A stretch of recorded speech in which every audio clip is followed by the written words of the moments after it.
Welcome back to another one of Mr. Yarber's World History Rundowns. Today I'm here with Rick. I've also got a special surprise guest that's going to be coming in to talk to you. But first, let's talk about a couple of things. We're going to do a quick rundown on what's called the Industrial Revolution. Now, the Industrial Revolution kind of starts because of this thing known as the Agricultural Revolution. The Agricultural Revolution meaning you've got all these things being created on the farms. People are losing their jobs. You got things like the steel plow, the seeder. All these things are being created. So these people are losing their jobs on the farm. So they got an option. They can try to work on the farm or they can leave the farms and go to the cities. This mass movement of people from the farms to the cities is known as urbanization. That's right, urbanization. Now, all these different things take place. People are now shifting production from the households to the factories. People are now, instead of just making things at the home, you have these massive factories that are being built. This concept known as the factory system. Basically, it's a math equation where you take people, machines, and you put them under one roof to make a whole bunch of products, and that's kind of what takes place. Now, things like this lead to things known as the textile industry. There's a couple of important inventions that lead us to the textile industry. One being that famous spinning jenny. The spinning jenny gives people the ability to spin numerous amounts of thread at once, making production of thread a lot faster. Then they take it a step up after the spinning jenny. The next thing you know, they create this thing known as the power loom. The power loom allows them to create cloth at a very fast rate. Then you get the cotton gin. The cotton gin is infamously known for basically cleaning cotton.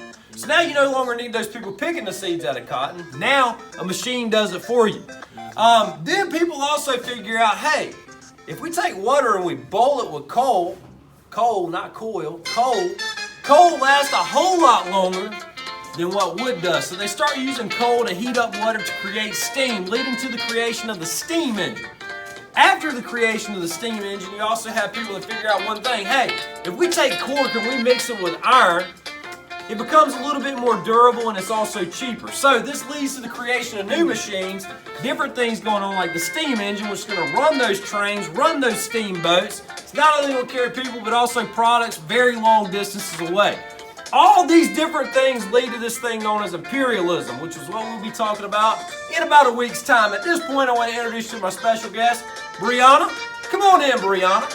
Welcome to the show. Hi. Okay. At the start of the 19th century, Japan was basically a feudal society loosely ruled by the Tokugawa shogunate. Shogunate? Okay.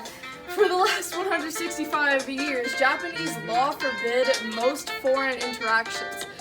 While some legal trade and a fair amount of smuggling had kept Japan loosely connected with the outside world, this official isolation meant that Japan had missed most of the political, social, and technological advances of the last 150 years. Really? Yeah. Cool. This meant that when the United States Navy showed up in 1853 to demand trading and docking privileges in Japan, the shogun was in no position to refuse.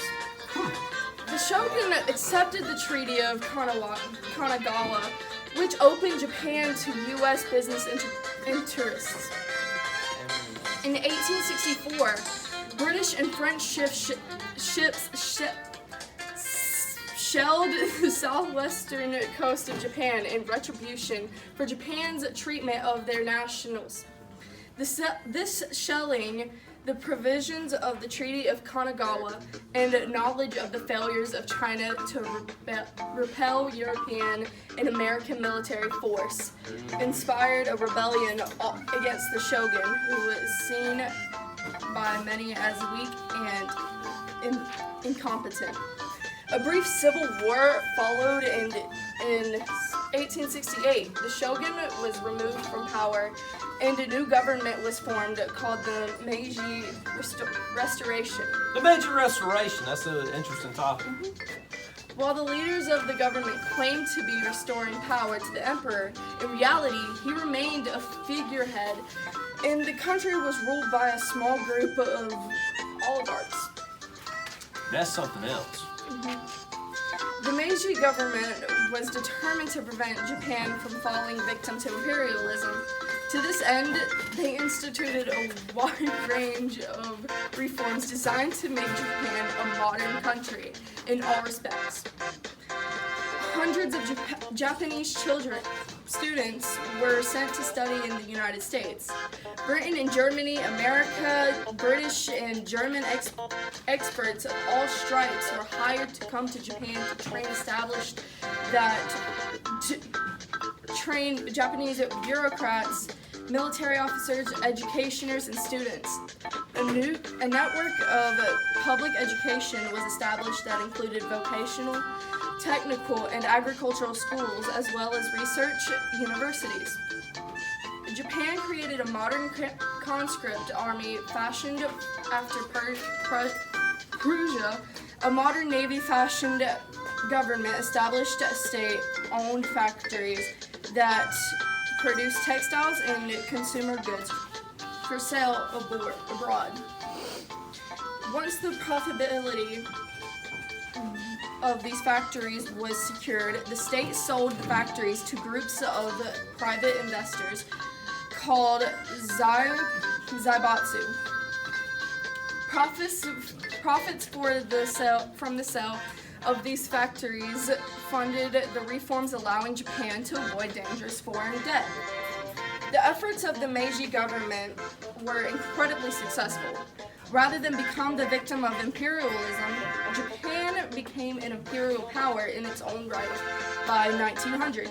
In 1905, Japan shocked the world by defeating Russia in the Russo-Japanese War.